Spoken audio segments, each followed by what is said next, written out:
का ज्वार दूसरे राजस्थान में नहीं जाता है, जाता ही है, हम तो खुले में बेचते ही है। आप कौन सा खुला? आप खुला हमारे लिए नहीं, आप खुला अदानी और अंबानी के लिए बाजार करना चाहते हो।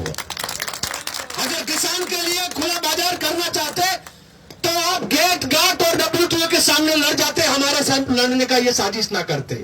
आपकी लड़ाई हमारे साथ हो गई है, आपके दोस्तों के लिए, अदानी और अंबानी को। आपको पता है हरियाणा में अदानी ने 500 एकड़ जमीन खरीदा है।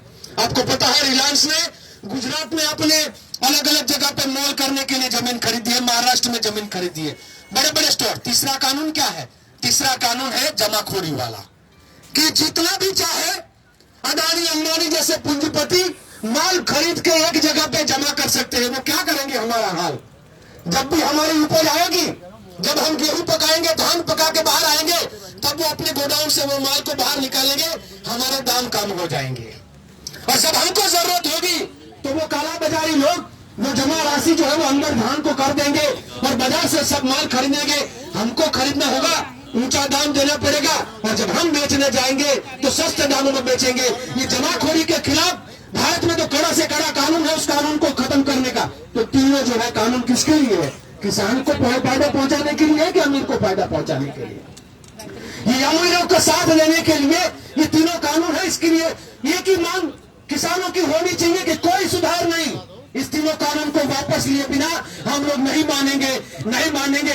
अरे क्या मोदी और क्या शाह, आप क्या मानते हो? जब भारत का आजादी का जंग लड़ रहे थे गोरों के सामने, तो आप तो मुखबिर बन के बैठ गए थे, हम तो उसके खिलाफ भी लड़ गए थे। यही किसान थे जो भारत के आजादी के जंग में लड़े थे। तो बिल्कुल, तो ये नारा जो है, अगर हम गोरों से लड़ लिए थे, ये एक नारा जरा जोर से सब लोग बोलेंगे कि पहले लड़े थे गोरों से, अब लड़ेंगे इन चोरों से। ये चोर किस चीज के हैं? दादा लड़े थे गोरों से, हम लड़ेंगे चोरों। जैसे भी आप अलग अलग तरीके से जिसका जो मर्जी वो से, पर तीनों नारों का सब जो शब्द है वो एक ही है। मूल बात ये है, ये चोर लोग, चोर उच्चक के लोग आज सब लोग सत्ता में बैठे हुए हैं, किसानों को खत्म करने का, उनको अमीरों को फायदा पहुंचाने का, इसलिए हम उसको चोर कहते हैं। संविधान के साथ चोरी है, संवैधानिक कानूनों के साथ चोरी है, हमारे बच्चों के भविष्य के साथ खिलवाड़ करने वाली ये चोरी है। इसलिए जरा जोर से नारा, दादा लड़े थे गोरों से, हम लड़ेंगे चोरों से। ठीक है, दादा लड़े थे गोरों से, हम लड़ेंगे चोरों से, दादा लड़े थे गोरों से, हम लड़ेंगे चोरों से। भैया एक दूसरी बात है, इनका जो झंडा है ना वो दोरंगा है, और खासकर नरेंद्र भाई गुजरात से, मैं गुजरात से, ये खुद बहुत दो रंगे हैं, क्योंकि वो बोलते कुछ है, करते कुछ और है। जो कहते हैं वो कानून नहीं बनाते हैं, और नहीं कहते हैं वो अपने मैनिफेस्टो में नहीं है, वो जरूर कानून बनाते हैं।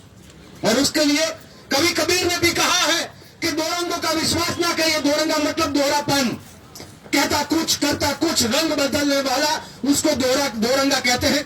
उनका खेस भी दोरंगा है, उनका झंडा भी दोरंगा है, उनकी बात दो रंगी है। कभी कबीर ने तो बहुत पहले हमको चेताया था कि दो रंगों का विश्वास न करिए। हम लोगों ने उनका विश्वास कर लिया और लगा कि दोगुनी आय हो जाएगी, दोगुनी आय हो जाएगी। आय तो दोगुनी नहीं हुई। तो उसके लिए एक नारा है, हमारे देश का झंडा कितने रंग का है? 3 रंग का है। हम तो एक झंडे को मानते हैं, 3 रंग का देश का, अपना देश का झंडा। किसानों का अपना झंडा है, मजदूरों का अपना झंडा है, किसी का लाल है, किसी का नीला है, किसी का पीला है, जो भी है, पर इस भारत का एक झंडा है, वो है तिरंगा। तो हम कहेंगे देश का झंडा तिरंगा, नहीं चलेगा दो रंगा। देश का झंडा तिरंगा, नहीं चलेगा दो रंगा। और देश का झंडा तिरंगा, नहीं चलेगा दो रंगा।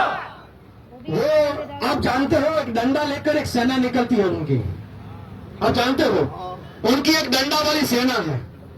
ये तो झंडे वाली सेना है, ये हल वाली सेना है। ये किसान जो है खेती करने वाली सेना है। तो हम कहते हैं कि हमारा जो ये झंडा है वो डंडा लेके नहीं, हम लोग तो खेतों में तो डंडा लेके जाते हैं, यहाँ पर डंडा लेके कोई नहीं आया है, क्योंकि लड़ाई डंडे की नहीं है, ये लड़ाई स्वाभिमान की है। ये लड़ाई भारत के और भारत के हर सपूतों की, हर महिलाओं की, उसके सम्मान की है, किसानों के सम्मान की है। तो उसके लिए एक नारा है, वो डंडा लेके तोड़ेंगे, हम झंडा लेकर जोड़ेंगे, या वो डंडे से तोड़ेंगे।